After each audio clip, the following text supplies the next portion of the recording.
Kak Syida, ada nak mulakan? Silakan. Jadi Dengar Ustaz tak ya? suara? Okey, boleh. Jadi dah Ustaz, tapi macam jauh sikit lah. Okey, tak apa. Tidak nanti saya lagi. Okey. Silakan. Okey, boleh mula ya? Boleh tak? A'udzubillahi Bismillahirrahmanirrahim. Alhamdulillahirrahmanirrahim. Alhamdulillahirrahmanirrahim. Alhamdulillahirrahmanirrahim. Wassalatu wassalamu ala asyrafil anbiya'i muslimin wa ala alihi wa sahbihi ajma'in. Airport Eden, tolong ambil kami. Kami charging airport kami. Allahumma salli ala Muhammad wa ala ali Muhammad. Rabbi shrah li sadri wa yassir li amri wahlul 'uqdatam min lisani. Rabbi zidna ilma. Allahumma faqih fi din wa ta'ala. Subhanaka la ilma lana illa ma 'allamtana innaka antal hakim. Assalamualaikum warahmatullahi wabarakatuh. Sahabat-sahabat semua, dan ustaz yang dihormati, lagi dikasihi oleh doa semua. InsyaAllah pagi ini kita alhamdulillah pada minggu lepas kita tertanggung kuliah kita.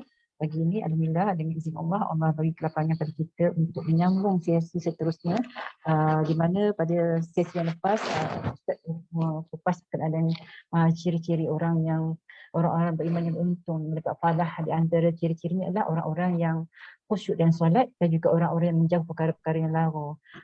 Pada sesi yang lepas juga Ustaz huraikan macam mana kita dapat solat-solat yang khusyuk tu kan. So insyaAllah pagi ni sesi seterusnya Ustaz sambung untuk ayat seterusnya insyaAllah, ayat ke-4. So dengan itu kat saya silakan Ustaz. Tafadhal Ustaz. Assalamualaikum warahmatullahi wabarakatuh.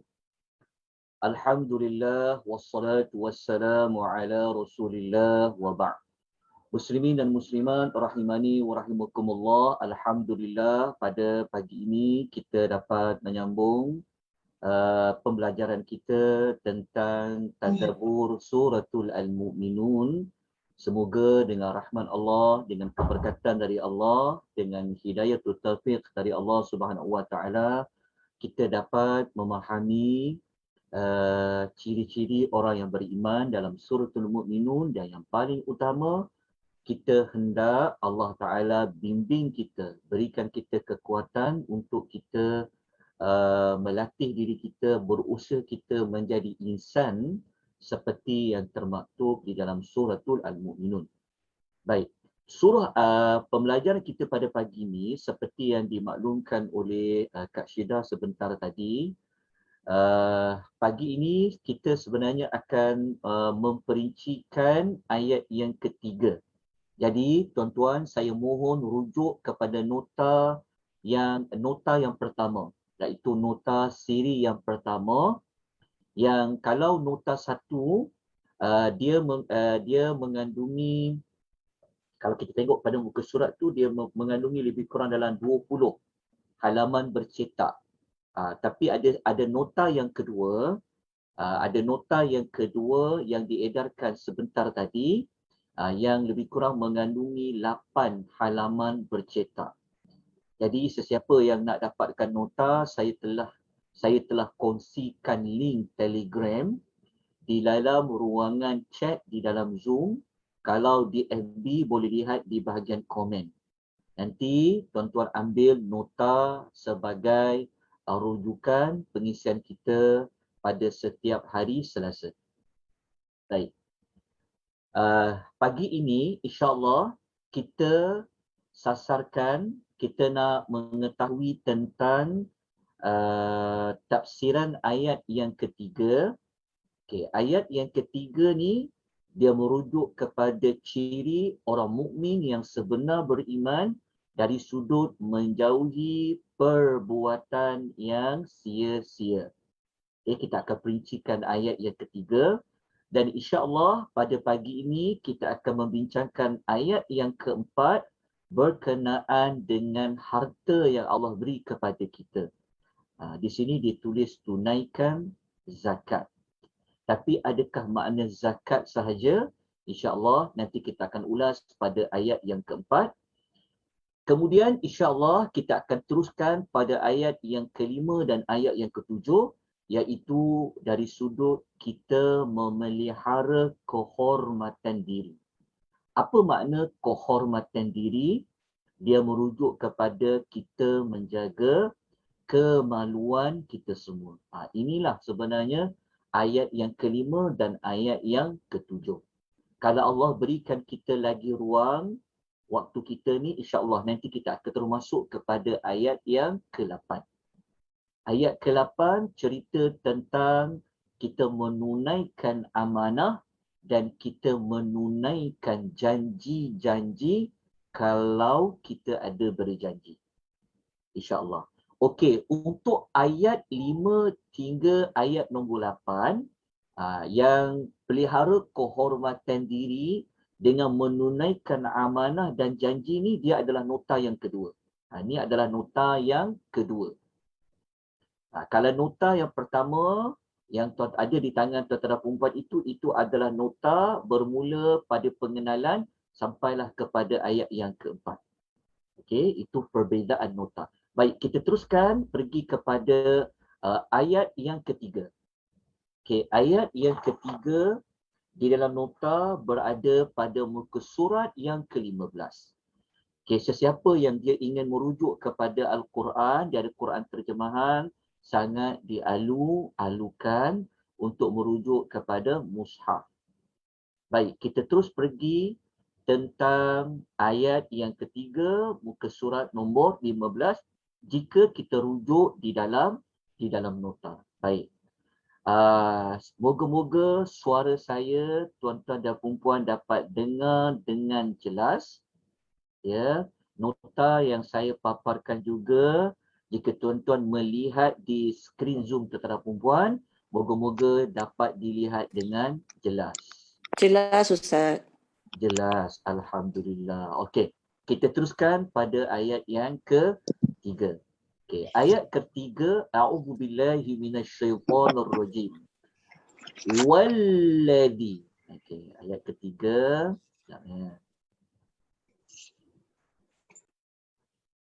Ayat ketiga berbunyi walladzina hum 'anil lagwi mu'ridun.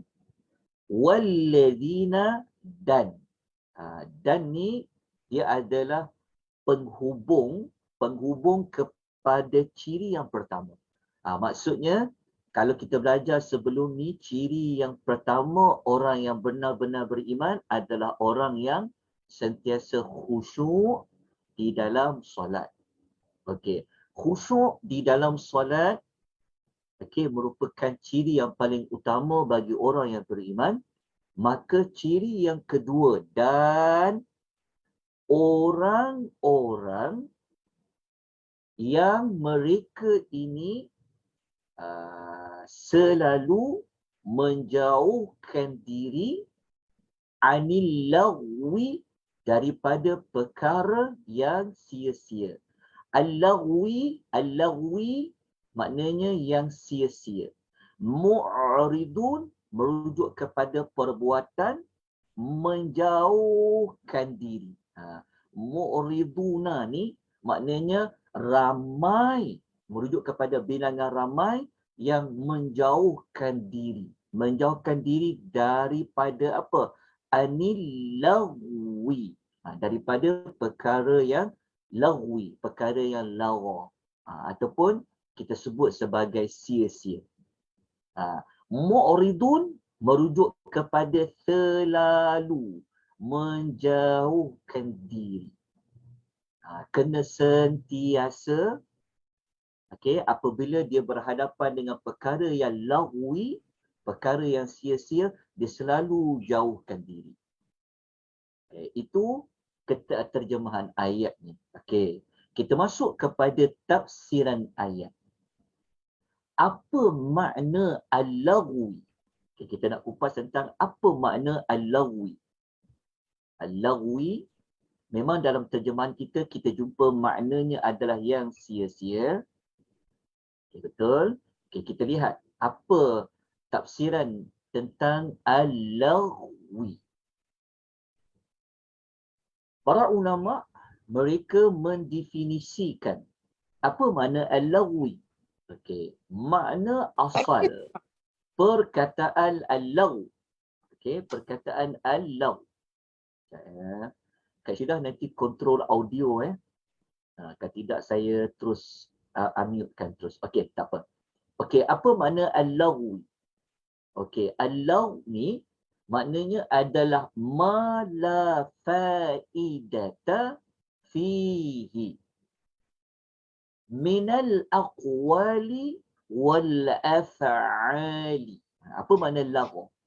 Lagw tu adalah dia kata aqwal, perkataan-perkataan. Maksudnya percakapan kita lah, apa yang kita cakap ni, wal af'al dan perbuatan. Tindak tanduk kita. Walaupun dia tak cakap, tapi dia gerakkan tangan dia, dia buat sesuatu perbuatan. Okey, maknanya al-lagwi ni apa? Perkataan dan perbuatan ma la faidati fihi, yang tidak mendatangkan manfaat dan faedah. Yang tak bagi faedah lah. Sama ada pada percakapan, penulisan, perbuatan yang tidak mendatangkan manfaat, tidak memberikan faedah. Kita tulis terus sia-sia. Tapi lagwi tadi bukan hanya pada perkataan.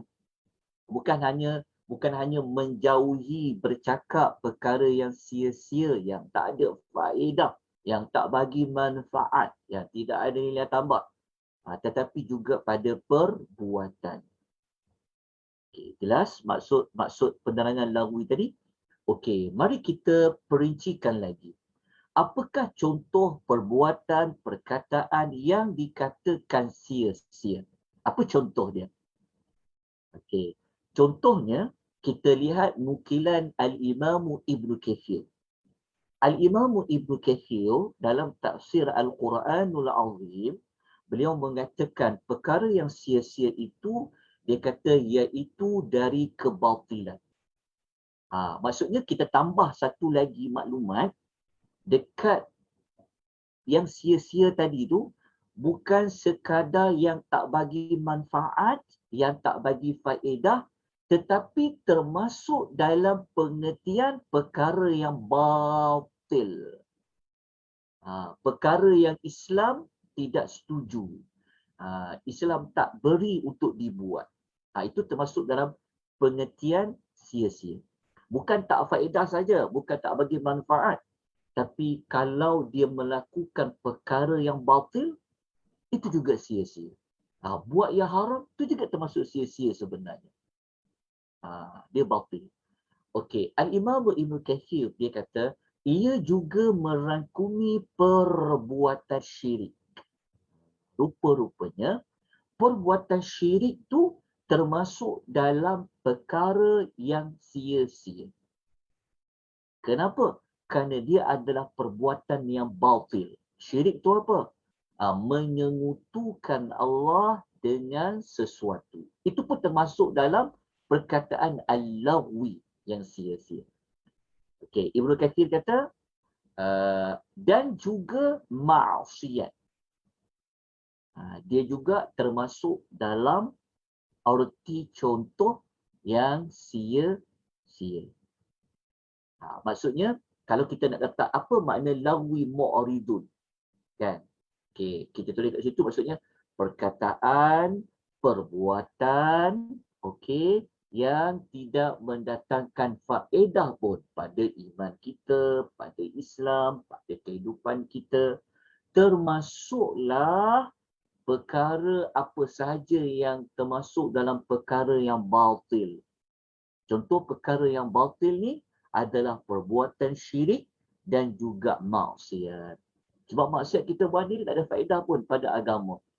Dan termasuk perbuatan maksiat, barulah jatuh kepada perkara-perkara yang lain yang termasuk dalam perbuatan al-lagwi. Okey, jelas tentang perkataan yang sia-sia, perkara yang sia-sia. Kan? Cuba tanya diri kita. Setiap hari kita, Allah beri kita 24 jam. Ada tak kita berkata-kata, kita buat sesuatu yang dia sebenarnya tak ada faedah? Kan? Tak menambah ilmu kita pun. Tak mendekatkan diri kita kepada Allah pun. tak boleh bagi sumbangan kepada agama pun. Cuba tanya. Kan? Allah beri kita 24 jam. Allah beri kita telinga, buat apa? Allah beri kita mata, buat apa? Allah beri kita mulut, buat apa? Allah beri kita tangan, buat apa? Allah beri kita kaki, buat apa? Allah bagi bertukar fasa. Orang dah boleh bebas ke sulu, ke hilir, ke kanan, ke kiri, ke depan, ke belakang. Anda buat apa? Cuba tanya. Aku nak pergi tempat sesuatu tu, buat pahala ke? Tak datang ke pahala. Ataupun, macam mana? Tanya. Sebab tu setiap tindakan nak dibuat perlu difikirkan halal haram. Fikir. Jangan kita ikut orang, ikut hawa nafsu. Tapi kalau nak menjadi orang yang qad aflaha, nak jadi orang beriman, setiap tindak tanduk kita kena terikat dengan agama. Nanti kita akan kaitkan dengan ayat yang cerita tentang menjaga amanah. Lagi kita akan masuk. Kita tengok macam senang masuk syurga ni. Tapi kalau kita hayati betul-betul, banyak yang perlu kita perhalusi lagi. Lepas tu kita belajar, kita baiki. Kalau sebelum ni kita mungkin macam, tak kisahlah aku nak cakap apa, tak kisahlah aku nak buat apa, jangan aku tak ganggu orang. Walaupun tak ganggu orang, walaupun tak sakiti hati orang, tapi kita ada dengan Allah. Kan? Kita gunakan masa Tuhan bagi tu dengan betul, guna kebebasan tu dengan betul, guna kenikmat tu dengan betul. Nanti kita akan kupas dekat amanah. Okey. Kemudian kita mantapkan lagi bagaimanakah cara untuk menjauhkan diri daripada perkara yang sia-sia. Kita dah jumpa dah tadi tu, menjauhkan diri daripada perkara yang sia-sia. Antara caranya bagaimana? Okey, dalam suratul Furqan, ayat nombor 72.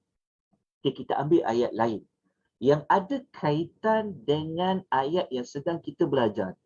Allah mengatakan walladzina la yashhaduna adh-dhur wa idza marru bil-lagwi marru kirama. Okey, jumpa sekali lagi perkataan bil-lagwi. Okey, tuan tulis mungkin tulis dekat ayat tu Al-Furqan ni, ini adalah ciri-ciri ibadur rahman. Okey. Ini adalah ciri-ciri ibadur ar-rahman. Okey, salah satu ayat 72. Jumpa perkataan lagwi kan? Okey, kita tengok. Allah mengatakan, dan orang yang apabila mereka bertembung, mereka berjumpa dengan sesuatu yang bilagwi, yang sia-sia, mereka buat apa? Marru kirama. Mereka lalu saja. Maknanya mereka tak ambil pot, kan? Mereka tak tumpang sekali, mereka tak singgah tempat itu, mereka tak join sekali. Itu antara ciri ibadah rahman. Kan? Kita jumpa kawan kita tiba-tiba, dan kita kata, jom main lah sini, lepak kami. Lepak kan. Tapi kita duduk lepak tu kita tahu dah. Dia lepak-lepak tu, dia cerita-cerita, dia sembang-sembang tu ada tak? Ada tak yang gosip-gosip yang panas? Contoh, kalau tahu macam tu, kalau kita boleh tegur, kita tegur lah. Tapi kalau takut kita tak mampu nak menegur, maka orang yang beriman ni, dia akan kata, minta maaf lah, I tak sempat lah nak join. Contoh, dia pergi. Dia tinggalkan tempat tu. Kadang-kadang kita tak perasan. Okay, yalah, lama tak jumpa kan. Ni dah nak, semua nak minta entah negeri ni kan. Dah boleh bebaskan, dah boleh dine in, sebagainya. Jangan ya. Waktu kita PKP dulu, selalu baca Quran, selalu ikut majlis ilmu. Rasa iman kita ni dapat dijaga. Tapi apabila kita dapat lepas saja, kita bimbang. Hati-hati ya. Hati-hati, ingat kita belajar dalam suratul Al-Mu'min. Okey, dalam suratul Qasas ayat 55. Okey, Allah Taala menyebutkan tentang sekali lagi perkataan lagwi. Allah kata wa idza sami'u lagwa a'radu anhu. Dan apabila mereka mendengar perbualan yang sia-sia, ni dia dengar pula. Yang tadi dia jumpa ada kan. Dia dengar, mereka berpaling daripadanya. Berpaling ni dia tinggalkanlah. Tak maaf, saya tak dapat nak. Kita tinggalkan, kita tak mau dengar sama-sama perbualan yang sia-sia, perkataan yang sia-sia. Ingat definisi sia-sia tadi tu, gosip-gosip sia-sia tak? Gosip-gosip orang, sia-sia tak? Tanya diri kita. Kadang kita tak perasan, kita nampak tu macam tak salah. Salah. Gosip-gosip orang, lepas tu nak ambil kisah tentang apa ni, kisah ni kan, sekian. Tengok, tanya. Aku yang perlu ambil tahu kisah orang ni, kisah artis sana, kisah selebriti sini, apa semua ni, perlu tak? Perlu tak sampai nak kena jadi satu perbincangan? Jom kita lepak-lepak, kita nak bincang. Tanya. Tengok, kita cakap tu sia-sia tak? Dosa tak? Pahala tak? Buat kebaikan pada agama tak? Allah redha tak? Allah suka tak? Tanya dekat diri kita. Jangan kita jaga hati kawan. Kita bukan isu, saya kawan aku kecil hati pula. Kita bukan masalah jaga hati orang. Tapi kita nak jaga Allah. Okey, kita nak jaga Allah. Tanya. Hati-hati ya. Ni kita belajar ni, kita dah kena mula, kita kena berubahlah. Okey, kita kena berubah. Okey. Jelas ya? Okey. Kita terus pergi kepada contoh yang lebih, kita akan belajar kita akan lihat lagi bagaimanakah pesanan Nabi sallallahu alaihi wasallam terhadap perbuatan yang sia-sia itu. Okey, kita rujuk hadis riwayat Al-Imam Tirmizi, sabda Nabi sallallahu alaihi wasallam, min husnil islamil mar'i tarku ma la ya'nihi. Di antara keelokan keislaman seseorang. Maknanya apa? Kalau kita ni betul-betul orang Islam, bukan hanya pada nama, bukan sebab namanya Aminah, bukan hanya tengok namanya Yusuf, namanya Ali, namanya Halimah, bukan pada nama tu. Tetapi tanda orang itu Islam dia elok, Islam dia baik. Kan? Dia tengok pada mana? Kata Nabi, tarkuhu, dia meninggalkan ma la ya'nihi, segala perkara yang tidak berguna kepadanya. Dia meninggalkan perkara yang tak berguna kepadanya, itulah antara maknanya dia meninggalkan perkara yang sia-sia pada dia. Dia betul-betul seorang Islam. Dan dia jaga Islam dia, antaranya dia meninggalkan perkara yang tidak berguna kepadanya. Cuba dia tanya. Setelah kita ambil tadi, tanyalah. Aku nak komen sesuatu ni sia-sia tak? Aku nak cakap benda ni pahala ke dosa? Aku nak pergi tempat ni bawa pahala ke ataupun datangkan dosa pada aku? Tanya. Kita tahu kekuatan diri kita. Betul. Kita tahu siapa kawan-kawan kita. Kita tahu macam mana orang di sekeliling kita. Maka kita dah belajar ni kena hati-hati. Bukan Islam larang bergaul lah. Islam tak larang kita berkumpullah. Islam tidak larang. Berjalanlah di muka bumi Allah Ta'ala ni sejauh mana pun. Allah tidak larang. Cuma Allah pesan. Tanya pada diri kita. Okey. Hadis ni kita akan baca ulasan dia. Okey, hadis yang saya paparkan ni yang min husnil islamil mar'i ni, hadis ni merupakan salah satu hadis 40 Al-Imam An-Nawawi. Okey. Hadis ini Al-Imam Ibn Rajab Al-Hambali dalam kitab Jami' Al-Ulum wal Hikam. Okey, kitab yang bertajuk Jami' Al-Ulum wal Hikam ni, dia merupakan kitab huraian kepada hadis 40 An-Nawawi. Jadi kalau tuan-tuan nak cari kitab huraian hadis 40 An-Nawawi yang paling terbaik di antaranya beli kitab ni. Namanya Jami' al-Ulum wal Hikam. Dah ada terjemahan pun. Dah ada terjemahan dia. Dah ada terjemahannya. Sekejap, saya nak kena kontrol suara. Tuan-tuan nak tanya nanti tuan-tuan angkat tangan Okey. Sebab kalau saya tak kawal tu nanti ada je yang terbuka audio. Okey tuan-tuan dan puan, okey. Dan kalau tuan-tuan nak cari, nak belajar hadis 40 An-Nawawi, ini kitab yang terbaik. Dah ada terjemahan pun. Kitab terjemahan dia dikarang oleh Ibn Rajab Al-Hambali. Okey, Ibn Rajab Al-Hambali, beliau mengulas tentang hadis ni. Ada kaitan yang kita belajar, dia kata, Ibn Rajab Al-Hambali rahimahullah, beliau mengatakan, makna hadis ini, hadis mana? Hadis yang sedang kita baca tadi ni lah.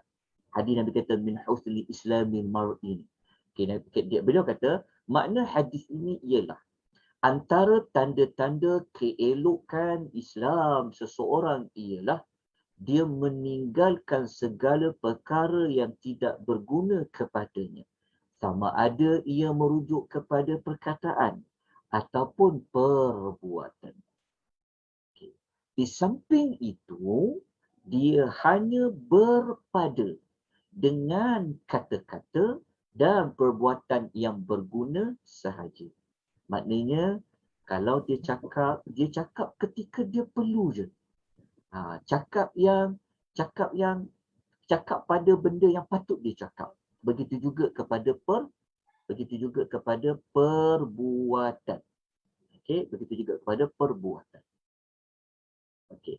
Hadis ini menunjukkan bahawa meninggalkan perkara yang tidak berguna kepada seseorang adalah antara tanda-tanda kecantikan Islam ini. Apabila dia meninggalkan semua perkara yang tidak berguna dan melakukan semua perkara yang berguna, yang bermanfaat, kecantikan Islamnya telah pun sempurna. Okay, faham tak ulasan Ibn Rajab? Sebab pegang hadis ni baik-baik.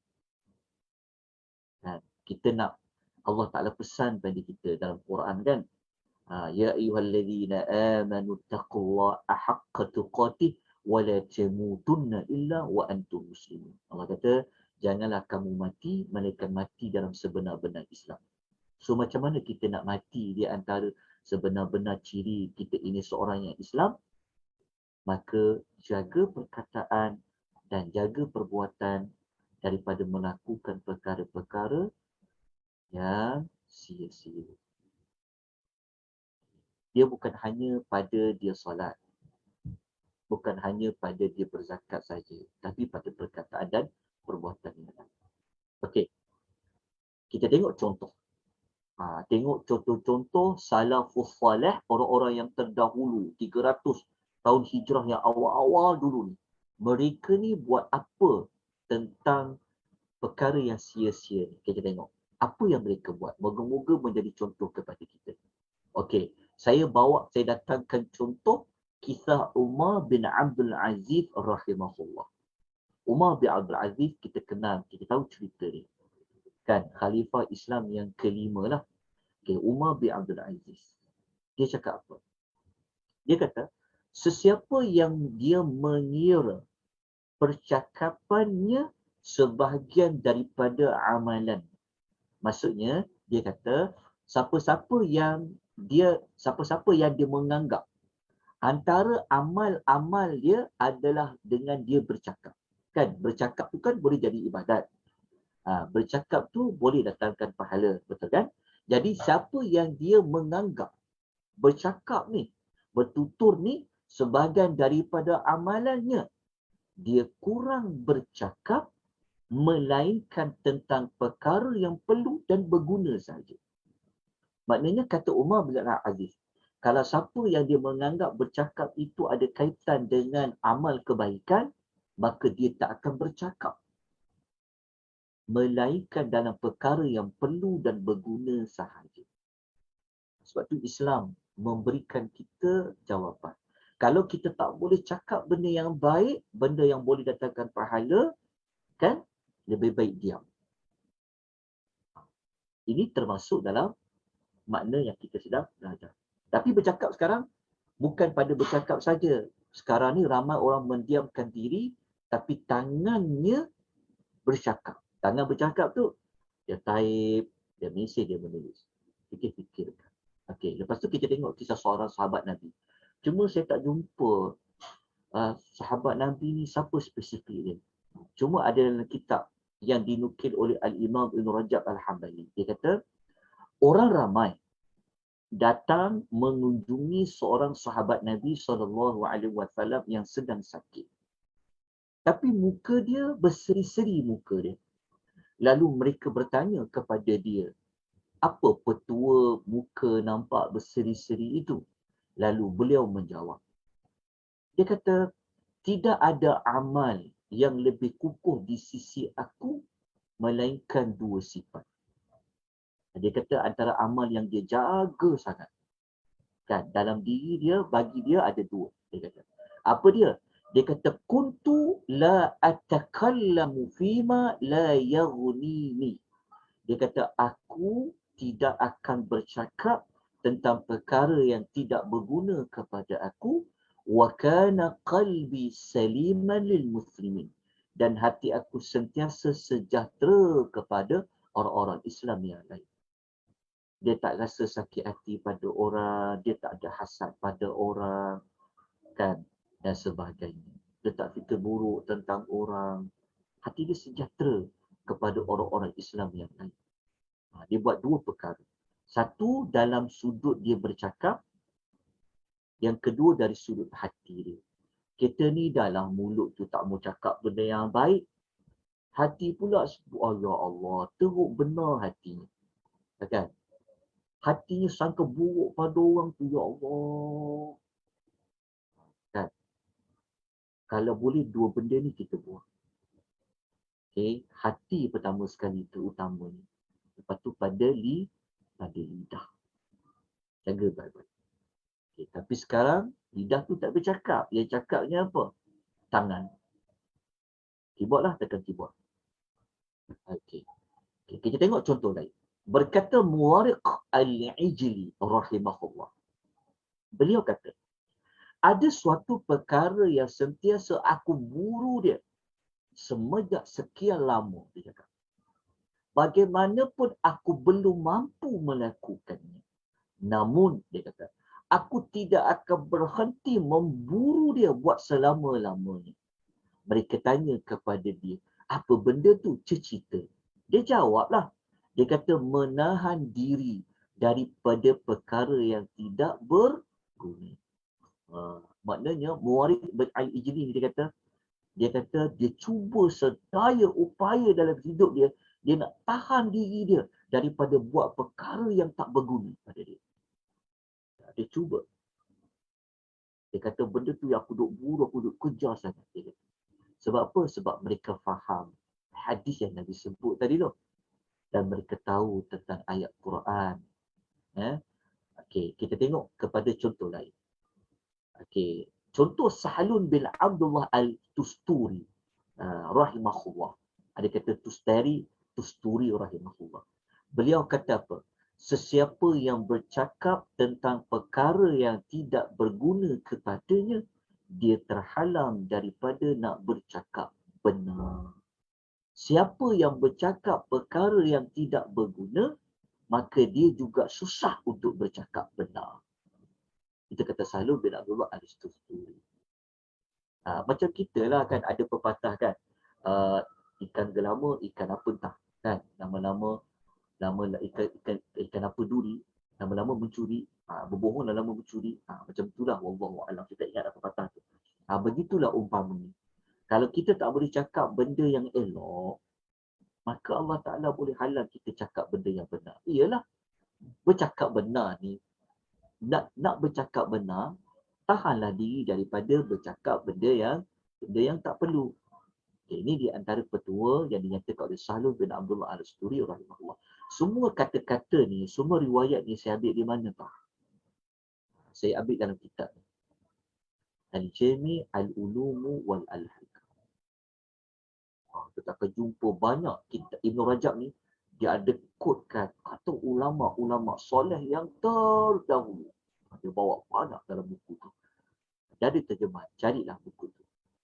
Okey. Okay, tadi, jadi Alhamdulillah kita dah selesai dah. Untuk ayat nombor berapa? Kita dah selesai dekat ayat ni sekejap.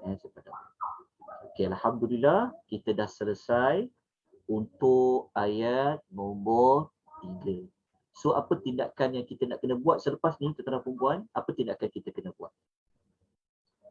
Tuan-tuan kena senaraikanlah apa tindakan yang kita kena buat. Cuba tanya diri kita. Tanyalah. Tengok aku cakap ni buat pahala tak?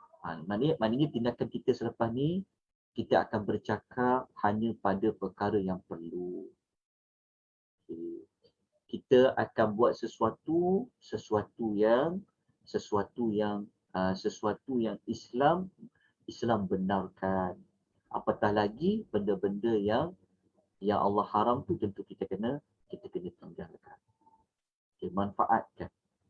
Okey, kadang-kadang benda yang sia-sia ni kadang-kadang ada pada apa? Ada pada media sosial. So hati-hati. Okey, manfaatkan maklumat tersebut. Islam tak larang. Okey, tetapi kau komen apa, kau tulis apa yang kau share pada orang. Tanya sebelum nak tekan butang share tu, tanya dulu, aku share satu maklumat ni, nak kongsi maklumat, nak update status ni, nak letak gambar sesuatu ni, cuba tanya. Akan menyebab orang fitnah tak? Boleh bawa fitnah tak? Boleh bawa orang misinterpretation tak? Boleh bawa kepada, boleh jatuh maruah tak? Boleh. Tapi orang sekarang ada kisah. Sekarang naik TikTok pula. Dan yang paling dia tengok apa? Dia tengok like, dia tengok subscribers, dia tengok followers, dia tengok wah, namanya. Kan ingat, followers, likers, subscribers kan, dia tidak boleh bantu kita untuk lari daripada azab Allah. Tapi ingat macam tu. Okey, hati-hati. Bukan semua bukan Islam tak larang, tapi hati-hati. Sia-sia tak nak hantar satu gambar. Okey, gambar kita apa? Kena tengok. Hati-hati tu. Nak update satu maklumat tu fikir halal haram, fikir Allah reza. Cuba kita tanya, aku post ni aku termasuk tak perbuatan yang sia-sia? Benda ni tak perlu orang tahu. Tapi macam mana? Dengan kita tahu netizen ni, dengan dia punya sikap dia bagaimana, maka hati-hati. Okey, adakah aku buat ni termasuk dalam perkara batil?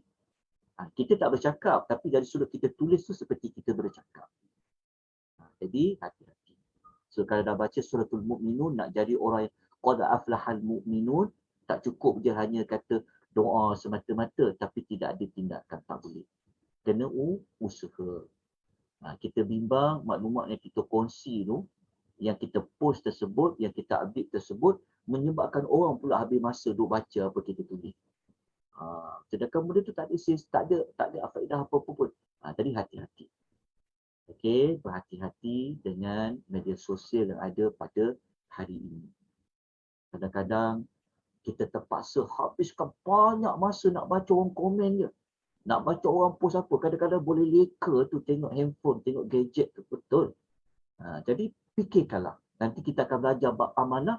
Kita akan tengok, kita bincang panjang lebar. Amanah tak kita pada Allah beri nikmat gadget? Amanah tak kita Allah beri pada nikmat sekian wang ringgit? Allah bagi tak? Dan kita akan masuk pada bab amanah.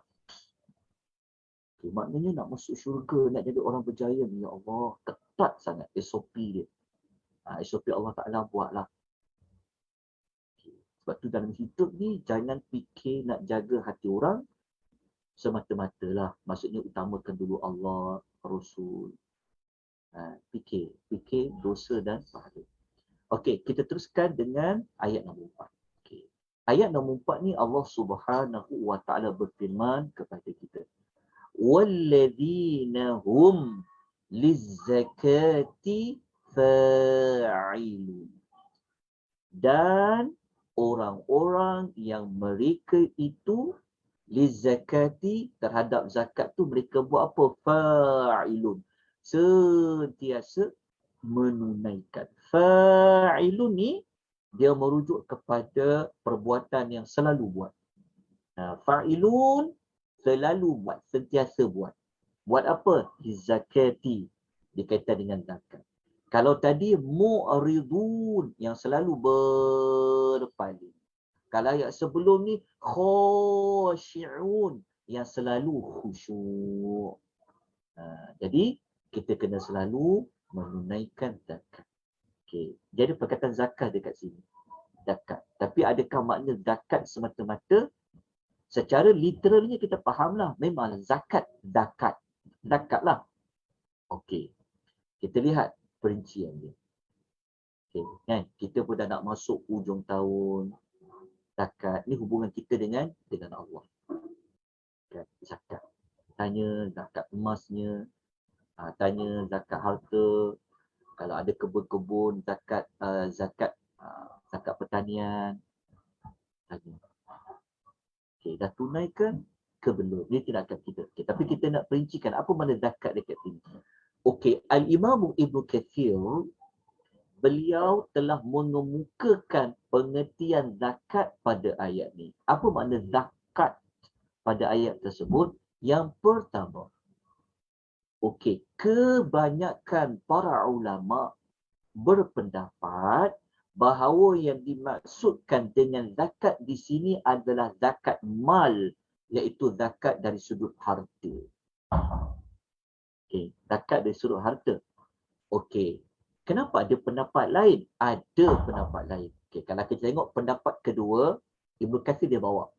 Dia kata ada juga yang menafsirkan perkataan zakat di sini adalah membersihkan diri, menyucikan diri daripada perbuatan syirik dan kotor. Pun makna zakat. Sebab apa makna zakat? Zakat dari sudut literal, maknanya dia adalah menyucikan. Tapi dari sudut teknikal, beristilah, dikaitkan dengan mengeluarkan harta lah. Tapi perkataan zakat dekat ayat tadi tu merujuk kepada apa? Wallazi nahum lizzakati fa'ilun. Perkataan zakat tu dia boleh interpret kepada dua makna. Interpretation yang pertama boleh merujuk kepada harta zakat tu sendiri.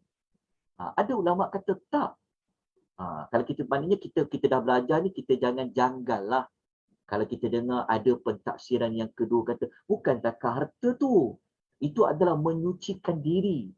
Tadi kaitan dengan harta. Dia maknanya menyucikan diri. Dia lebih umum. Okey. Kenapa pendapat kedua ni dia kata itu bukan zakat harta ayat tu. Sebab apa? Kita patah balik kepada pendapat pertama. Kerana surah Al-Mu'minun ni dia adalah surah Makkiyah. Faham tak surah Makkiyah? Surah Makkiyah ni maknanya surah yang turun sebelum hijrah. Sedangkan zakat diwajibkan ketika Nabi dah sampai kat Madinah pada tahun kedua Nabi berhijrah. Dan, ini pendapat kedua bagi alasan lah. Jadi kalaulah kawan kita belajar kelas Al-Mu'minun juga, kan dia belajar tok guru dia ajar zakat dekat ayat aku belajar ni, wa zakati fa'ilun ni, ayat 4 ni bukan zakat harta tau. Tapi di zakat kita menyucikan diri kita, sucikan hawa nafsu kita. Maka kita yang belajar ni kita kata, betul, aku terima pendapat tu. Sebab tu salah satu pendapat dia. Kan kenapa? Kerana ayat surah Mu'minun ni turun, Nabi belum berhijrah lagi. Sedangkan perintah keluar zakat setelah Nabi berhijrah. Jadi makna ayat zakat dekat situ bukan zakat harta lah. Okey, itu pendapat kedua kata macam tu. Tapi Ibnu Katsir dia bawa para ulama yang kata tak, ayat tu walaupun dia turun sebelum Nabi berhijrah, dia kaitan dengan zakat harta juga. Dari sudut apa? Ni perincian dia. Okey, baca perincian dia. Okey, secara lahiriah, secara zahir, yang diwajibkan di Madinah tu memanglah pasal zakat. Sebab zakat wajib keluar memang waktu Nabi dah sampai kat Madinah. Tetapi yang dekat Madinah tu, dia adalah zakat yang memang berkaitan dengan nisab dan juga ukuran yang khusus. Faham tak maksudnya? Tetapi ayat ni walaupun turun sebelum Nabi berhijrah, dia boleh juga dikatakan pasal zakat harta. Maksudnya para ulama yang pertama kata zakat harta, dia kata walaupun ayat ni ayat yang turun masih dekat Mekah lagi, Nabi tak hijrah lagi, tapi perintah zakat tu, maksudnya zakat tu sudah disebutkan pun, walaupun belumlah perintah wajib itu diperintahkan.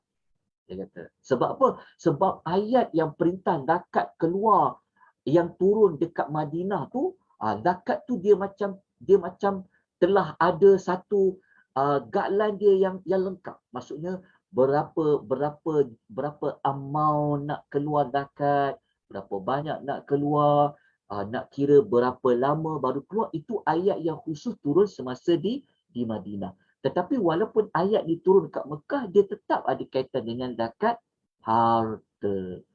Okey. Jadi kita baca dekat sini, para ulama yang pegang pada pendapat pertama ni, dia bawa dalil. Dia kata zakat pertama diwajibkan di Mekah. Tetap ayat ni tetap cerita pasal zakat tadi. Tapi zakat yang berbentuk macam secara lengkapnya, nisab dia berapa kan? Contohnya gaji kita berapa? Zakat. Daripada jumlah gaji tu berapa yang perlu kita keluarkan? Contoh. Ayat-ayat tu dia turun ketika mana Nabi dah sampai di Madinah. Tapi dekat Mekah pun, walaupun Nabi dekat Mekah, sudah ada maklumat tentang zakat tu. Maka Al-Imam Ibn Katsir dia bawa contoh surah Al-An'am. Dia bawa contoh lain, suratul Al-An'am. Ayat 141. Okey, yang Allah Ta'ala menyebutkan, walaupun tak jumpa perkataan zakat, tapi ada kaitan. Ayat dia berbunyi, وَهُوَ الَّذِي أَنْشَأَ جَنَّاتٍ مَعْرُوشَاتٍ وَغَيْرَ مَعْرُوشَاتٍ وَالنَّخْلَ وَالذَّرْعَ مُخْتَلِفًا أُكُلُهُ وَالزَّيْتُونَ وَالرُّمَّانَ وَمُتَشَابِهًا وَغَيْرَ مُتَشَابِهٍ كُلُوا مِنْ ثَمَرِهِ إِذَا أَثْمَرَ وَآتُوا حَقَّهُ يَوْمَ حَصَادِهِ. Dekat ayat ni. Dekat ayat yang Tuhan kata ni. Yang Allah kata, وَآتُوا حَقَّهُ يَوْمَ حَصَادِهِ. Okey, ayat ni Allah Ta'ala kata macam ni. Okay, Allah Ta'ala kata, dan dialah yang menjadikan untuk kamu kebun-kebun yang menjala tanaman. Dan ada juga yang kamu tanam tu dia tidak menjala. Kan, itu pokok-pokok berdiri tegak lah. Ada pohon-pohon tamak, ada tanam-tanaman yang berlainan bentuk, rupa dan rasanya. Ada pokok buah zaitun, ada pokok buah delima, kan, dan sebagainya. Maka Allah kata, makanlah hasil yang kamu tanam tu daripada buah-buahnya ketika dia berbuah. Dan Allah kata apa? Keluarkanlah hak pada hari memetik atau menuainya. Pada ayat ni, sebab apa para ulama mereka nak defend, nak pertahankan bahawasanya zakat dekat surah Al-Mu'minun ni dia memang zakat harta. Para ulama bawa dalil lain. Dalil lain tu dalil surah apa? Dia bawa dalam surah Al-An'am. Sebab surah Al-An'am memang surah Makkiyah. Walaupun dia surah turun sebelum hijrah, tetap ada perintah yang Allah kata, apa yang kau dah tanam tu, buah-buah dia nanti hasil dia, waktu dia berbuah tu, waktu kau nak petik tu, keluarkanlah sikit, keluarkan haknya. Maknanya kaitan dengan apa? Jadi kaitan juga dengan ibadat zakat. Walaupun ayat tu dia makiyah. Okey, itu ulasan bagi interpretasi yang pertama. Okey, tetapi kita pergi kepada yang kedua pula. Sebab tu kita belajar. Kita nak tahu dua sudut. Okey, para ulama yang menyatakan ayat dekat surah Mukminun tu dia berkaitan penyucian jiwa, pembersihan diri. Mereka berdalilkan ayat ni. Ada banyak dalil tau. Mereka bawa dalil ayat ni. Contohnya mereka bawa dalil surah Syam ayat 9 hingga ayat 10. Apa dia? Qad aflaha man zakkaha wa qad khaba man dassaha. Dia pun tak perkataan zakkaha. Sesungguhnya berjayalah orang yang dekat zakkaha menyucikan jiwa. Tak diterjemah orang yang menunaikan zakat. Dia pun tak berkata zakkaha. Sama dengan perkataan zakah tadi tu. Tapi dalam konteks surah Asy-Syam dan surah Syam, dia kaitan dengan menyucikan jiwa. Menyucikan jiwa, menyucikan hati, menyucikan sanubari ni yang paling besar sekali adalah daripada kesyirikan lah. Lepas tu menyucikan jiwa daripada dosa. Itulah maklumat dalam surah Syam. Maka para ulama yang kata ayat yang kita baca Mukminun tadi bukanlah zakat harta, tapi dia zakat dari sudut makna menyucikan diri. Mereka berdalilkan surah Asy-Syam. Okey, lepas tu mereka bawa lagi dalil-dalil yang lain lah. Okey. Maknanya mudahnya macam ni. Kita peganglah dua-dua pendapat ni. Kita pegang dua-dua pendapat ni. Maknanya siapa yang menunaikan zakat harta, maksudnya tindakan kita dua lah. Tindakan kita dua. Maksudnya tindakan lepas kita belajar surah Al-Mu'minun ni, pertama dari sudut kita mengeluarkan zakat harta kita. Okey, satu. Tindakan selepas tadabbur kita. Maka kita buat saudara semak. Okey. Kita sendiri. Tapi saya mohon maaf sebab saya bukan orang pakar dalam bab zakat. Saya tidak ada ilmu yang banyak bab zakat. Kalau tuan tanya saya tentang jenis-jenis zakat, saya memang tak jawab. Terus terang saya cakap. Jadi kalau nak ada pengisian tajuk tentang zakat, yang ni kena memang rujuk, kita kena panggil mana-mana asatizah, para ustaz yang dia memang terlibat dalam bidang zakat. Panggil mereka. Sebab kita belajar ni kita nak buat tindakan. Kan kita nak buat tindakan. Tapi tindakan kita nak buat tu mesti tindakan yang betul. Kita tahu, okey, selepas ni aku kena keluar zakat. Cuba tanya balik diri kita. Takut. Sebab ayat tadi, orang buat zakat tu orang yang selalu buat fa'ilun. Kan? Tiba-tiba hari ni baru kita sedar. Ataupun kita bimbang. Yang selama-selama ni kita tak keluar zakat. So berapa kita nak ganti zakat tu? Berapa kita nak bayar zakat yang kita nak ganti sebelum ni? Sebab kita belajar tadi, fa'ilun, orang yang sesa buat. Kan? Tapi kita barulah tahun lepas, baru kita mula bayar zakat contoh. So yang lepas-lepas tu nak kena buat macam mana? Maka dia kena diqadhakan, nak kena digantikan. So macam mana nak buat? Maka yang itu kena tanya kepada pihak yang berautoriti. Nanti mereka boleh kira. Mereka dah ada jadual. Kalau pada tahun 2000, berapa zakat yang patut dikeluarkan? Berapa dia punya kiraan dia? Kalau tahun 2010, berapa? Mereka tahu. Ini dekat tindakan kita nak belajar, kita belajar suratul Al-Mu'min. Okey. Yang kedua, dalam erti kata lain, kita juga mengambil kesempatan menyucikan diri-diri kita. Ini juga termasuk dalam tindakan yang kita nak kena buat. Tindakan selepas tadabbur. Sucikan jiwa kita. Daripada perbuatan syirik khususnya, termasuklah perbuatan maksiat yang lain. Sucikan jiwa kita. Okey, dia ada kaitan dengan yang meninggalkan perbuatan sia-sia tadi juga. Dan ada kaitan dengan orang yang menunaikan zakat harta tu sendiri, secara tak langsung dia telah menyucikan jiwa dia. Tuan-tuan, untuk tindakan dua ni, ni kita kena belajar lebih lanjut lah.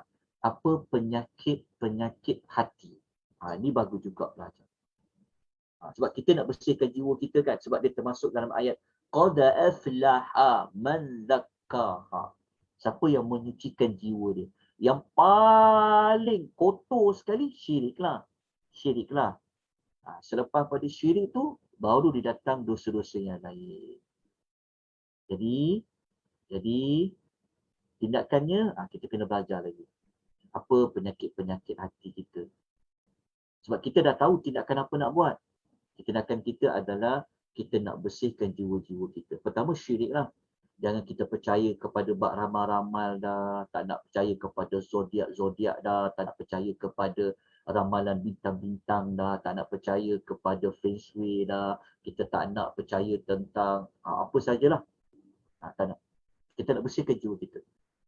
Supaya tidak ada sikit pun perasaan dalam hati kita ini meletakkan ada kuasa lain. Ada lagi makhluk lain yang berkuasa, tak nak. Kita jauhkan. Dalam masa sama, kita bersihkan diri kita dengan kotoran-kotoran yang lain dari sudut maksiat yang lain. Itu tindakan yang dapat kita belajar. Okey. Jika ada orang yang dia tidak mahu, dia bakhil nak keluarkan zakat dia, apa yang Allah ancam kepada dia? Okay, kita tengok dalam hadis Nabi sallallahu alaihi wasallam. Okay, kita pergi pada terjemahan dia. Apa dia? Nabi sallallahu alaihi wasallam bersabda, sesiapa yang Allah kurniakan harta, kemudian dia tidak mengeluarkan zakatnya, akan didatangkan kepadanya pada hari kiamat seekor as-suja' al-aqra. Iaitu satu ular yang berbisa, yang dia memiliki 2 taring yang keluar daripada mulut ular itu. Ular itu akan melilit dia pada hari kiamat, kemudian menggigit kedua rahang orang itu, sambil ular itu berkata, akulah harta engkau, akulah simpanan engkau. Dan dulu dia tak nak keluarkan. Hadis ni hadis sahih tau. Hadis riwayat Al-Bukhari. Ini ayat ancaman kepada siapa yang tak mau mengeluarkan zakat dia. Okey, lepas Nabi baca hadis ni, Nabi nukilkan satu ayat Quran ni, surah Ali Imran, ayat nombor 180. Allah kata apa? وَلَا تَحْسَبَنَّ الَّذِينَ يَبْخُلُونَ بِمَا آتَاهُمُ اللَّهُ مِنْ فَضْلِهِ هُوَ خَيْرًا لَهُمْ. Allah kata, jangan sekali-kali orang yang bakhil dengan harta benda yang telah dikurniakan Allah kepada mereka daripada kemurahan Allah, menyangka bakhil itu bagus bagi mereka. Allah kata, jangan sekali-kali menyangka seperti itu. Bahkan Allah kata, bal huwa syarrun lahum. Bahkan ia adalah buruk bagi mereka. Lepas tu Allah kata apa? Sayutawwaquna ma bakhilu bihi yaumal qiyamah. Allah Ta'ala kata apa? Mereka akan dikalungkan dengan harta yang mereka simpan itu pada hari kiamat kelak. Jadi kalau kita baca ayat ni, mesti kita tanya-tanya. Allah nak kalungkan harta tu yang tak nak keluar zakat tadi dekat. Allah nak kalungkan macam mana? Apabila kita baca hadis ni, di antara kalungan yang akan dipakai kepada orang tak mau zakat itu adalah apa? Adalah ular yang berbisa dan memiliki 2 taring yang keluar daripada mulutnya dan melilitnya pada hari kiamat. Barulah kita faham di antara ayat ni apa yang Allah nak kalungkan. Antara pentafsiran seperti mana yang Nabi sebutkan, ular yang disebut dengan istilah apa? Suja'u aqra. Ular tu akan kalung dia, belit dia dengan dia cakap. Ular tu cakap apa? Dia kata, ana maluka, ana kanzuka. Akulah harta kamu, akulah simpanan kamu. Okey. Jadi untuk mengelakkan nanti akan ada ular yang berbisa melilit leher-leher kita, maka kita yang ada bab zakat ni, ada harta yang layak untuk dikeluarkan zakat, maka cepat-cepat kita cepat-cepat kita ambil tindakan. Kalau kita nak gantikan yang sebelum-sebelum ni, boleh juga. Tapi kena tanya kepada pihak yang berautoriti.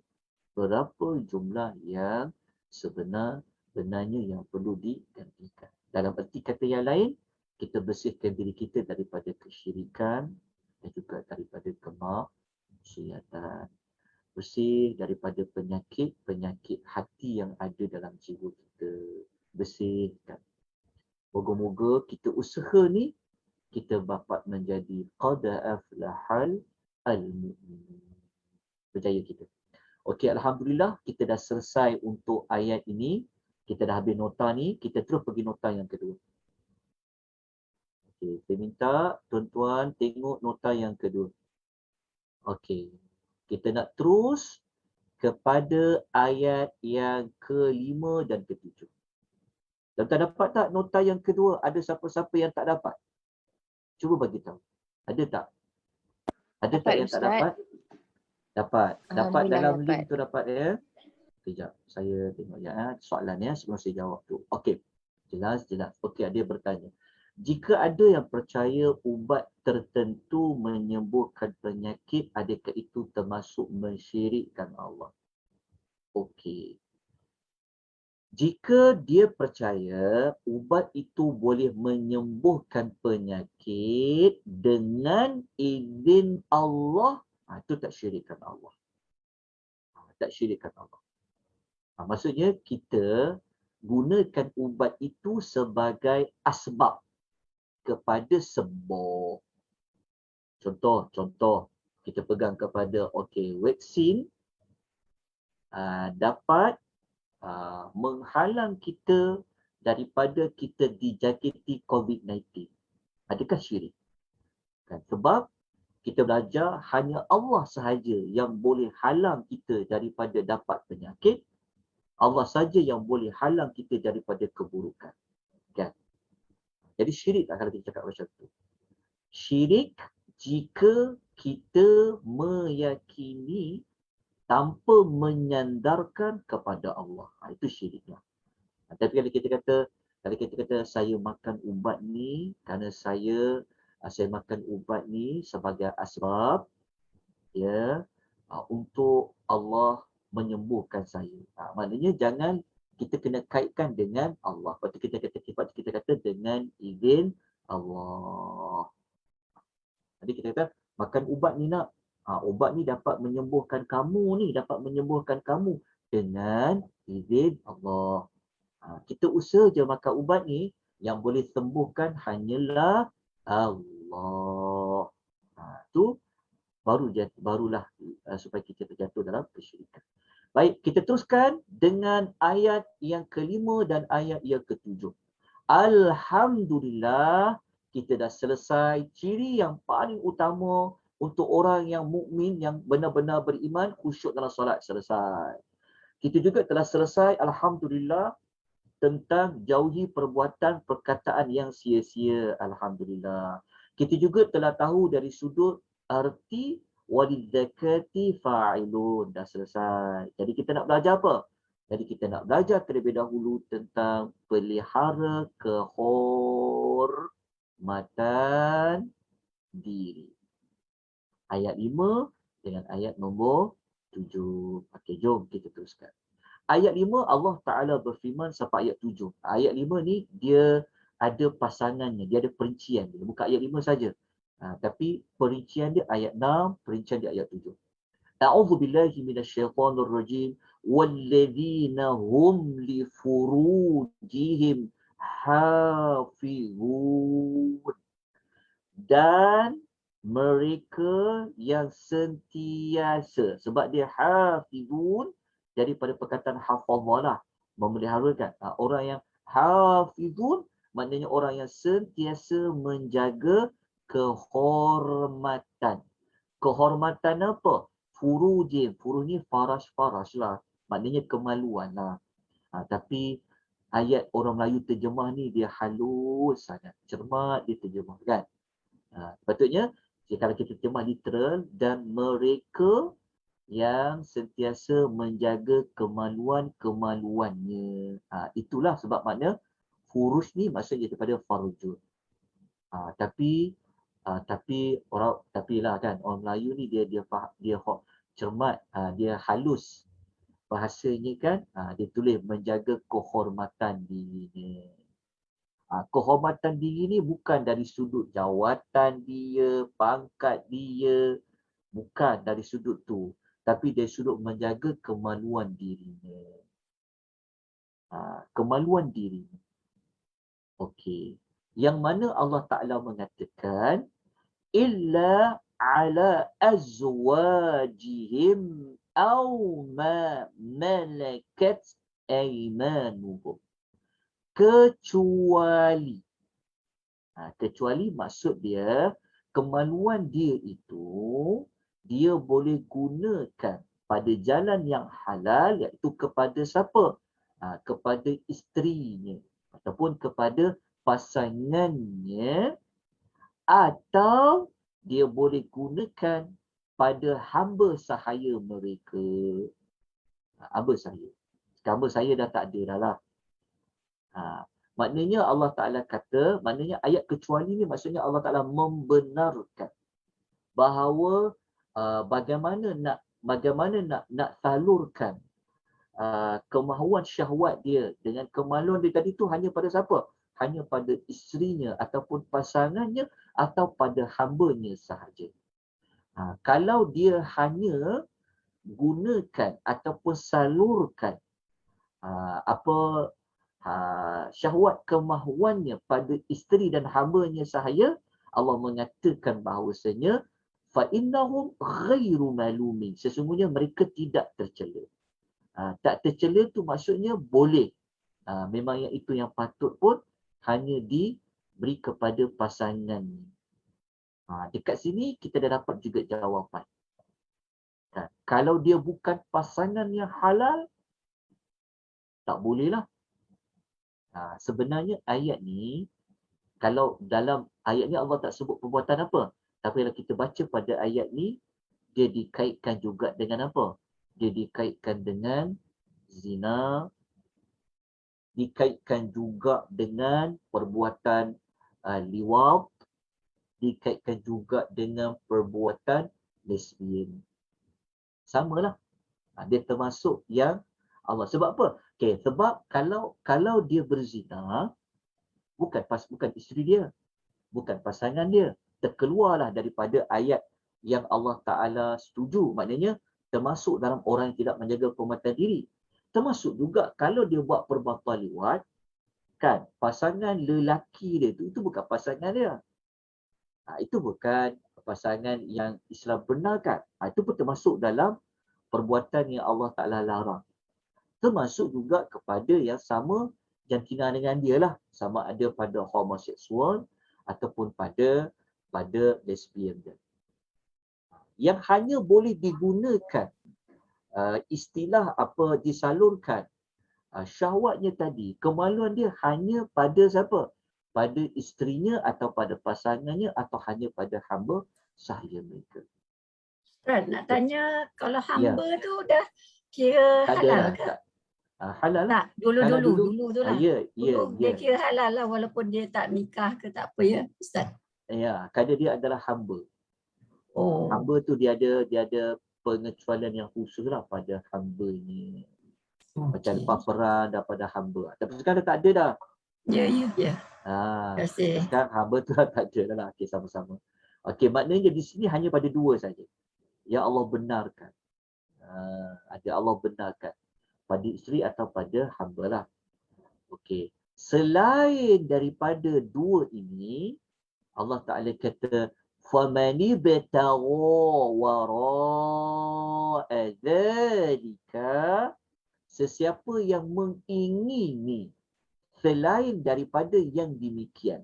Yang demikian di sini maknanya selain dari pasangannya yang halal, yang sah lah. Dan juga selain daripada hamba sayanya, Allah kata mereka ni apa? فَأُولَئِكَ هُمُ الْعَادُونَ. maka mereka itulah orang-orang yang melampaui batas. Maksudnya kalau nafsu syahwat tadi disalurkan bukan pada isterinya yang halal ataupun bukan pada pasangannya yang halal atau bukan pada hamba sahaya, Allah panggil orang itu adalah al-adun. Al-adun. Al-adun secara tak langsung mereka juga termasuk dalam malumin. Malumin. Malumin ni maknanya orang yang dicela. Maksud dia siapa-siapa yang dia melampiaskan hawa nafsu syahwatnya yang bukan kepada pasangannya yang sah, yang halal ataupun bukan pada hamba sahayanya, mereka itu termasuk orang yang tercela, malumin. Lepas tu mereka dapat lagi satu gelaran, mereka itu adalah al-adun, iaitu orang yang melampaui batas. Dia dapat dulu. Kenapa orang tu dipanggil melampaui batas? Kerana dia cari jalan yang Allah haramkan. Jalan halal ada, kenapa perlu cari jalan yang Allah haramkan?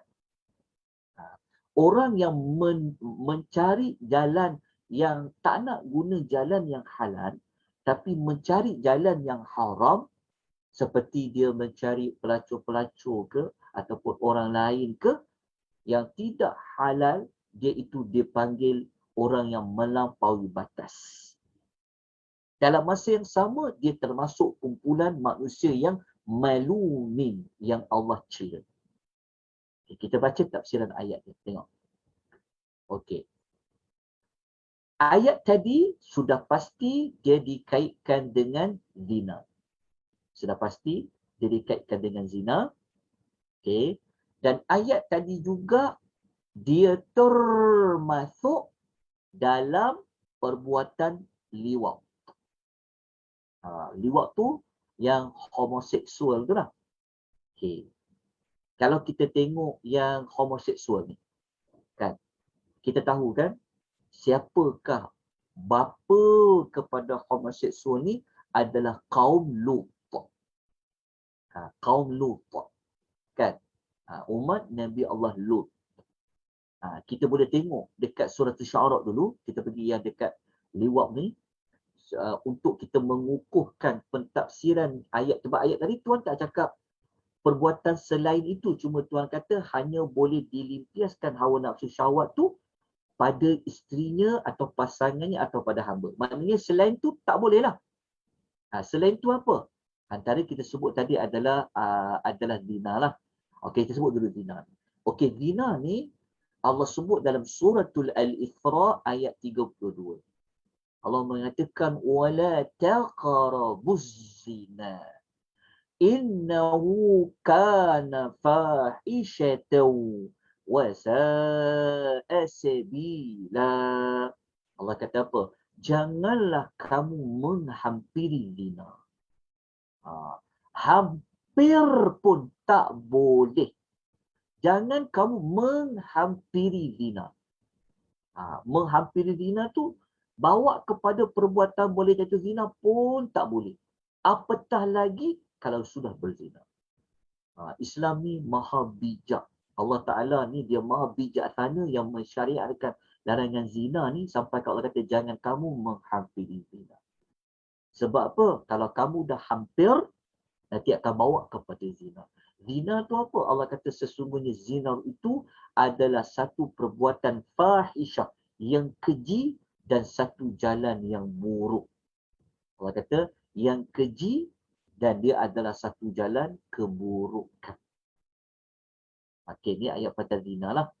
Maknanya ayat ni bukan maksud tak boleh berzina saja, tapi apa saja perbuatan membawa boleh jatuh kepada zina, maka ia tetap juga dilarang di dalam Islam.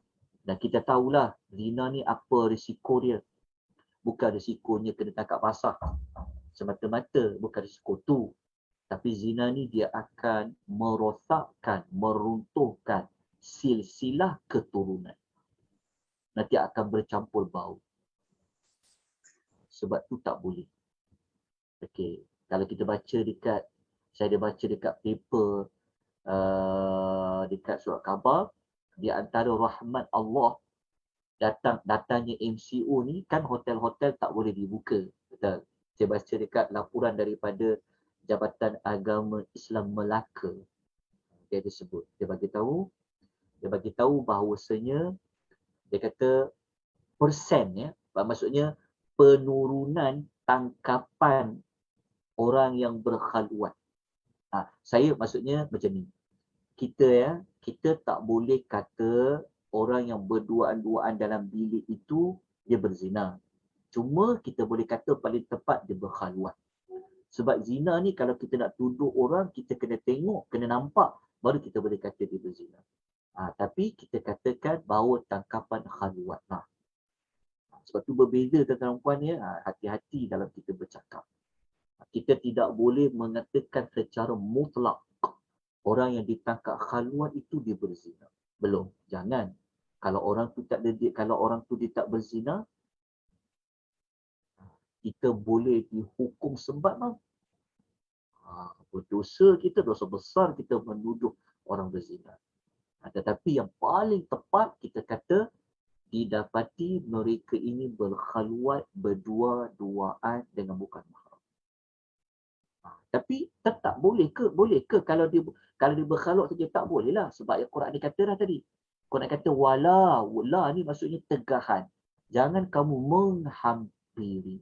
Macam mana boleh menghampiri zina? Duduk berdua-duaan di tempat yang boleh mendatangkan zina. Okey, kalau kita baca dekat surat khabar tu, di antara rahmat MCO ni adalah apa? Banyak hotel-hotel telah ditutup menyebabkan mereka kata statistik tangkapan. Saya tak sempat salin lah berapa jumlah tangkapan sebelum MCO dengan lepas MCO. Cuma saya dapat baca katanya dalam 40%. 40% kot.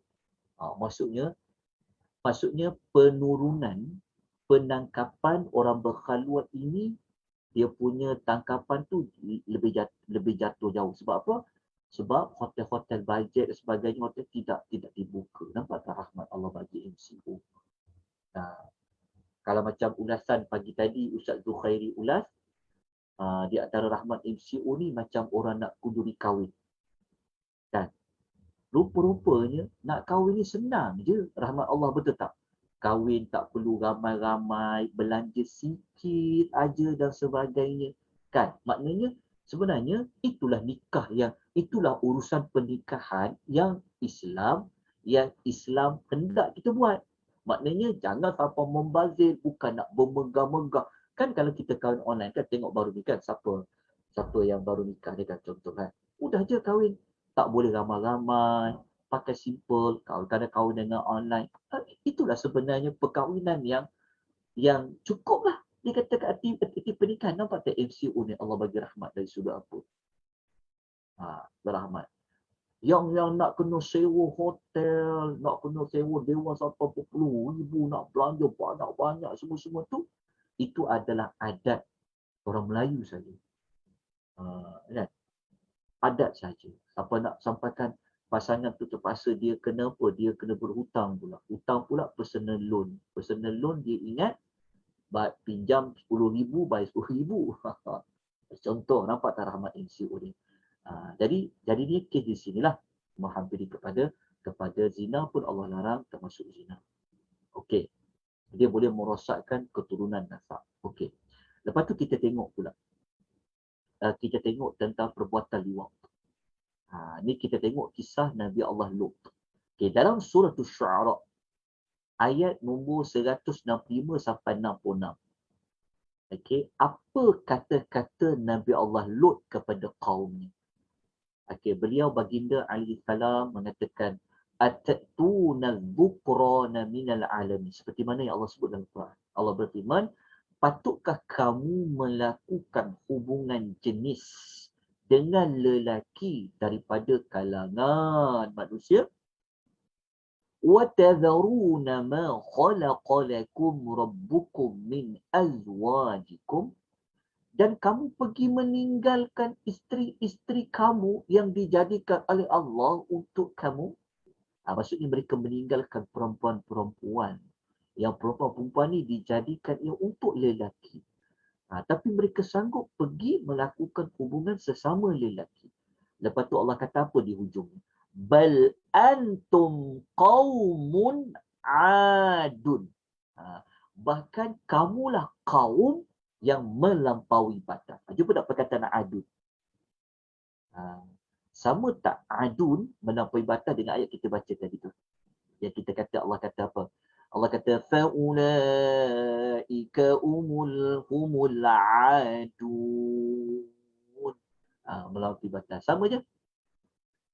Maknanya perbuatan orang yang berzina dan perbuatan orang yang berliwat, mencari pasangan lelaki dengan lelaki ini, dia adalah perbuatan yang melampaui batas. Kenapa dipanggil melampaui batas? Okay, kita tengok apa kata Al-Imam Sa'di dalam tafsir As-Sa'di. Ini As-Sa' kan, saya minta tolong tambah huruf D ni. Saya tertinggal huruf D kat sini. Dia sebenarnya dia adalah Sa'di. Dia sepatutnya As-Sa'di. Tambahlah Sa'di, Imam Sa'di. Tafsir As-Sa'di.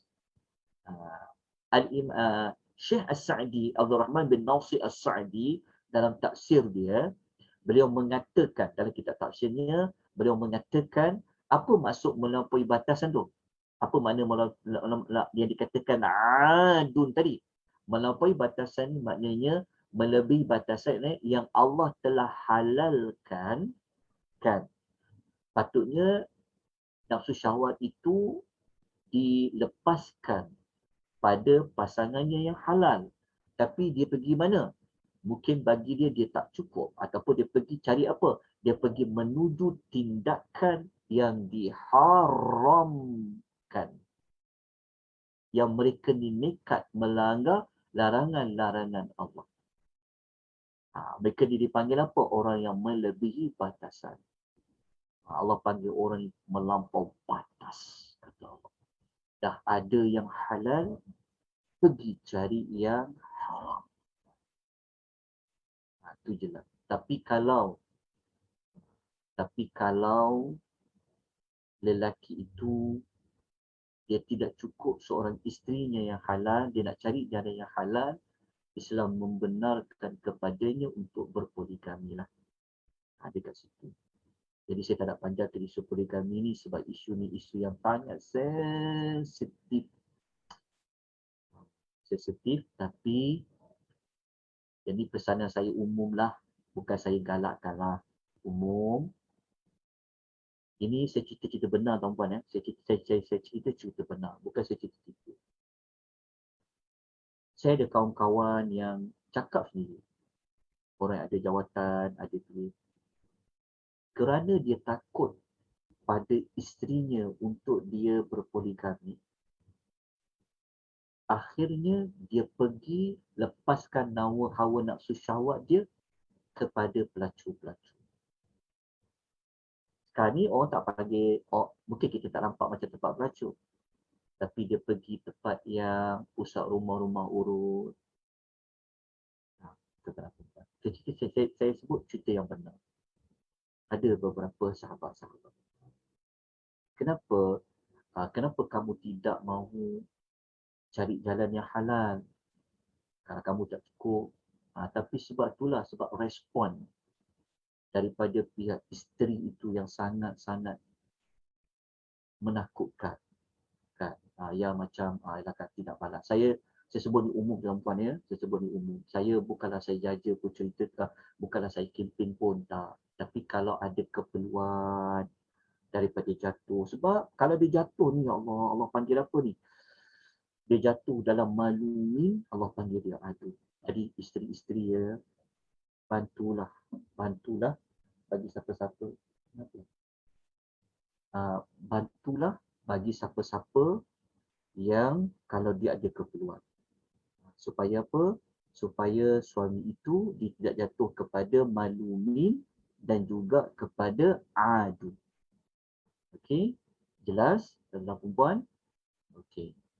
Kita teruskan kepada ayat yang berikutnya. Okey, tapi sebelum tu saya nak kongsikan hadis riwayat Imam Muslim. Okey, kita tengok hadis riwayat daripada Imam Muslim. Okey, Nabi sebut apa? Hadis ni sangat berat sebenarnya kalau kita faham. Dia kata apa? Dalam sabda Nabi SAW. Thalathatu la yukallimuhumullahu yawmal qiyamah wa la yuzakkihim wa la yanzuru ilaihim wa lahum azabun alim. 3 golongan manusia yang Allah tidak akan berbicara dengannya. Tak berbicara dengannya ni maksudnya bukanlah pada Allah Ta'ala tak nak hisap dia. Tak. Semua manusia tak hisap. Cuma apa? Allah Ta'ala tidak mahu berikan rahmat dia. Allah tidak mahu melihat bercakap dengan dia ni ada kaitan dengan Allah Ta'ala tak nak bantu dia. Allah Ta'ala tak nak bagi rahmat kepadanya. Allah murka. Lepas tu Allah tidak akan menyucikannya. Menyucikannya tu maksud apa? Allah Ta'ala tidak mahu mengampuni dosa-dosanya. Dan Allah Ta'ala tidak mahu memandangnya pada hari kiamat. Beratnya tuan-puan, 3 perkara ni. Pertama, orang yang Nabi kata Allah kata Allah buat 3 perkara. Pertama, la yukallimuhumullah wa la yuzakkihim wa la yanzuru ilaihim. Allah tidak akan berbicara dengannya, Allah tidak akan menyucikannya dan Allah tidak akan memandang kepadanya. Lepas tu orang itu pula dia akan berhadapan dengan apa? Walahum azabun alim. Dia akan berhadapan dengan siksaan yang amat pedih. Dengan amat pedih. Mereka itu siapa? Yang pertama Allah kata Syekhun Zanin. Dia panggil lelaki tua yang dia suka berzina. Umur dia dah tua dah. Tapi dia tak lari daripada masalah ini. Lepas tu yang kedua, wa malikun kadzabun. Seorang raja yang suka berdusta. Menipu rakyat dia. Yang ketiga, wa a'ilun mustakbirun. Dan orang miskin yang dia itu sombong. Dahlah miskin tapi dia sombong. 3 orang ni yang kita nak ambil yang pertama ni. Jelas ya? Yang pertama. Okey. Selesai tuan-tuan dan puan-puan? Faham Okey. Jadi apa tindakan kita tadi tu? Tindakan kita menjaga kehormatan diri kita. Kita jaga kemaluan kita. Okey, dalam masa yang sama, kalau kita baca tafsiran, para ulama masukkan di sini juga apa tahu? Dia apa saja pasangan yang tidak halal. Termasuklah nikah muta'ah yang Syiah buat tu. Dia termasuk. Sebab nikah muta'ah yang dalam kontrak Syiah tu, yang Syiah punya, yang nikah sekejap temporary tu, itu termasuk dalam perbuatan yang akan dicela mereka tu orang melampaui batas. Hati-hati. Okey.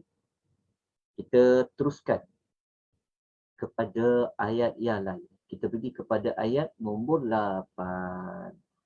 Okay. Kita mula dari 10.30. 10.30. Oh, kita dah pukul 12. Ayat 8. Sempat tak ni ayat 8 ni?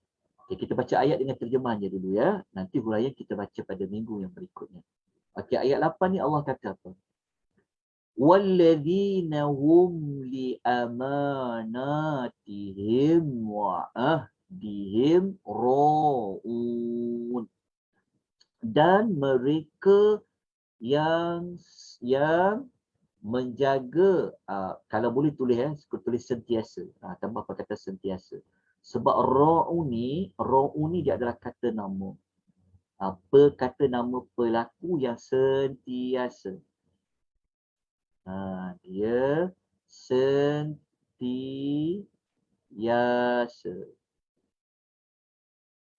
Dia sentiasa apa? Dia sentiasa apa? Li amanatihim. Yang dia selalu dengan amanahnya, dia jaga amanah dia. Lepas tu wa'ahdihim, dan janji-janji mereka. Kalau boleh tulis amanah-amanah, buat dia bentuk banyak. Janji-janji, dia bentuk banyak. Okey, ra'un ni adalah sifat yang sentiasa, kalau bab amanah nak tulis apa? Menunaikan amanah, menjaga amanah, memelihara amanah. Begitu juga kalau ahdihim, pada janji, bukan, ialah maknanya janji mereka, pada amanah dan janji mereka. So ada dua lah, satu pada bab amanah, satu bab janji. Janji sudah termasuk di dalam amanah. Tapi tak semua dalam isu amanah ada orang berjanji. Okay, tapi janji dia dah termasuk dalam bab amanah. Tapi apa tu amanah? Amanah ni bahasa Arab, bahasa Quran. Tapi kita gunakan dalam bahasa pertuturan kita. Amanah. Okey, nanti baca dalam nota ni, kita nak ulas apa makna menjaga amanah. Amanah ni mudah je. Tulis dekat situ. Amanah dengan Allah, ada dekat dalam huraian tu. Amanah dengan sesama manusia, amanah simpan rahsia ke sebagainya, itu amanah. Okey, amanah simpan barang ke. Okey, amanah tolong hantarkan barang ke. Itu kadang-kadang kan, kita post barang, kadang barang tak dihantar. Tak amanah. Okey, lepas tu amanah ni juga untuk siapa? Diri sendiri pun kena amanah. Diri sendiri ni nanti kita akan kupas. Diri sendiri. Macam mana dia kata diri sendiri? Amanah. Ni, Allah bagi amanah badan, jaga kesihatan. Kita tak jaga kesihatan. Termasuk tak dalam amanah. Amanah tak kita. Allah bagi tubuh badan, jangan disakitkan. Tapi kita buat, cari penyakit. Buat penyakit. Kita yang cari penyakit. Rosakkan badan-badan kita dengan apa? Rosakkan dengan dadahnya. Rosakkan dengan minum araknya dan sebagainya. Amanah. Allah bagi amanah telinga ni. Allah bagi telinga, nak kena buat apa pada telinganya? Amanah tak? Dengan guna telinga tu. Allah bagi kita kemudahan media sosial. Amanah tak? Tunai tak amanah tu? Nanti kita akan pecahkan. Jangan kita faham amanah ni amanah hanya kita dengan orang saja. Tak, amanah termasuk diri sendiri. Kita tahu kalau kita makan sesuatu makanan ni, dia akan menyebabkan kita jatuh sakit. Tapi kita nak juga makan. Kan, sebab tinggi sangat tapi jatuh sakit. Tak amanah. Besar tak tajuk amanah ni? InsyaAllah nanti kita akan kupas pada minggu hadapan. Bagaimana yang dikatakan li amanatihim. Termasuklah wa'ahdihim. Nanti kita kupas insya-Allah pada kelas-kelas yang akan datang. Okay. Ya, saya jawab soalannya. Adakah orang yang meliwat isteri juga dikira melampaui batas? Okey. Begini. Isteri ni kita boleh Al-Quran sebut kita mendatangi isteri ni adalah ladang bagi suami. Bisa hukum harusul lakum. Jadi untuk mendatangi isteri ni boleh dalam pelbagai keadaan. Asalkan jangan mendatangi isteri pada duburnya. Yang tu yang dilarang di dalam agama. Adakah dia juga termasuk di dalam perbuatan yang melampaui batas, wallahu ta'ala a'lam, tapi berdosa tu tetap salah lah. Dia tetap salah. Tapi adakah dia termasuk dalam orang yang al-adun? Wallahu ta'ala a'lam. Sebab persoalan saya faham. Dia tetap mendatangi pasangannya, tapi melalui jalan yang Allah yang Islam tidak benarkan. Adakah itu termasuk dinamakan al-adul? Yang tu saya wallahu ta'ala alam, nanti saya kena rujuk semula maklumat tersebut, tetapi tetap tidak boleh. Boleh mendatangi isteri dalam pelbagai cara, tetapi tidak dibenarkan ketika perempuan itu dalam keadaan dia uzur, ketika haid tu memang tak boleh. Begitu juga pada mendatangi isteri tu pada duburnya, yang itu tetap tidak dibenarkan. Tapi adakah dipanggil al-adun seperti mana mencari jalan lain? Waktu saya wallahu ta'ala alam. Saya tidak ada ilmu di dalam bab tu. Nanti saya kena rujuk balik semula. Okey, liwat ni orang lelaki je ke? Ni saya kena rujuk balik perkataan liwat tu. Okey, nanti saya kena rujuk balik pada kelas akan datang. Adakah liwat itu maknanya hanya lelaki dengan lelaki ataupun pada cara? Wallahu ta'ala. Nanti saya nak kena dapatkan balik. Tapi kalau macam kaum Lut tu, of course lah.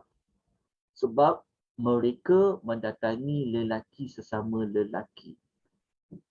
Mereka sangat melampaui batas. Sebab apa tuan-tuan? Sebab kalau haiwan sekalipun, tak ada haiwan jantan sesama jantan. Tak tahulah kalau kita jumpa, wallahu ta'ala alam. Sekalipun haiwan tetap mencari berlainan jantina.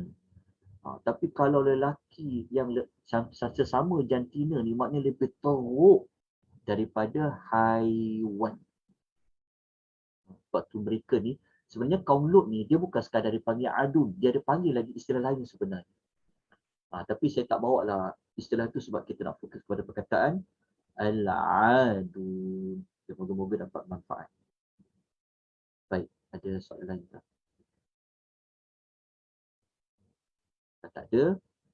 Okey, kita berhenti di sini. Ya, sebab jam kita pun dah 12 suku, mungkin ada keperluan yang kita perlu selesaikan, ya. Kita pun ada juga amanah yang lain. InsyaAllah nanti bab amanah tu kita akan ulas pada minggu depan, supaya kita dapat memahami amanah ni dari sudut konteks yang lebih luas. So alhamdulillah kita dah dapat mempelajari beberapa ciri-ciri orang-orang yang beriman, ya. Jadi dalam kita berkata-kata, dalam kita nak buat tindakan, pastikan ianya disukai oleh Allah, dia diredai oleh Allah, termasuk dalam perkara yang Islam benarkan. Yang kedua tadi apa? Yang kedua tadi adalah kita semua kena tunaikan zakat. Mana-mana zakat yang kita belum selesai ataupun kita pernah tak tunaikan, kita boleh qadhakan. Begitu juga kita mengambil makna sucikanlah diri kita daripada segala perbuatan syirik, termasuklah sifat-sifat yang mazmumah yang Islam larang, yang dikeji, termasuklah kita menjaga kehormatan diri kita. Jadi kalau menjaga kehormatan diri kita, kerana itu adalah fitrah, itu adalah yang Allah Ta'ala ciptakan bagi lelaki dan perempuan. Semoga kita sentiasa mendapat rahmat dan ridha Allah Subhanahu wa ta'ala. Aqulu qawli hadza wa astaghfirullahal azim. Wabillahi taufiq wal hidayah. Wassalamualaikum warahmatullahi wabarakatuh. Serahkan kepada Puan Rashida. Kak Syida, silakan Kak. Assalamualaikum warahmatullahi wabarakatuh, Ustaz. Alhamdulillah kita sampai ke ayat 8 hari ini, di mana ayat 8 ni penting juga berkenaan dengan amanah amanah dan janji kita. Sebab selalunya memang kita apalah amanah dan janji pada diri sendiri ni, seperti yang Ustaz kata tadi, terutamanya janji pada diri sendiri tu. Selalu kita nampak janji pada orang lain, kita beratkan, tapi diri sendiri kita tu kita selalu abaikanlah, kita lupa yang kita ada amanah pada diri kita sendiri. InsyaAllah pada hari hadapan orang kata tajuk yang trigger jugalah amanah pada diri sendiri tu. Kita tunggu kepastian Ustaz seterusnya pada minggu depan, insyaAllah. Sahabat-sahabat semua, jazakallah khairan Ustaz atas keberadaan dan juga penyampaian pagi ini, dan juga jazakumullah khairan katsiran sahabat-sahabat atas kesudian melapangkan masa mengapa untuk berada di taman-taman syurga yang Allah redha ini, insyaAllah. So, insyaAllah kita jumpa lagi pada minggu depan dengan topik seterusnya pada ayat 8, insyaAllah. Itu saya pastikan sesi kita pagi ini.